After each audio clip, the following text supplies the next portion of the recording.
Pemirsa, dashboard pemantauan kasus COVID-19 yang merupakan situs resmi gugus tugas penanganan COVID-19 Indonesia menunjukkan selama 4 hari berturut-turut yakni dari 3 hingga 6 April, Bali mencatat penambahan kasus baru positif COVID-19.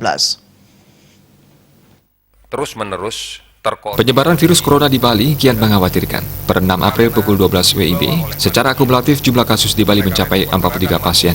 Data ini membuat publik makin was-was dan meminta instansi terkait melakukan percepatan penanganan. Netizen melalui akun Facebook F Bali Post kembali mengingatkan pentingnya pengawasan pintu masuk Bali. Ketegasan dan kedisiplinan pemerintah dalam menjalankan protokol penanganan COVID-19 merupakan salah satu kunci utama.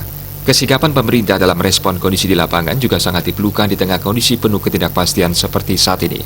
Terlebih di dunia maya, berseliweran berbagai macam informasi yang tidak bisa dipertanggungjawabkan. Di sisi lain, masyarakat juga dituntut disiplin menjalankan imbauan pemerintah, terutama mengenai physical distancing dan menerapkan pola hidup bersih dan sehat. Bukan saatnya menyepelekan kasus ini. Semua pihak harus bersikap dewasa menerima kondisi saat ini, serta mendukung upaya percepatan penanganan COVID-19. Bali Post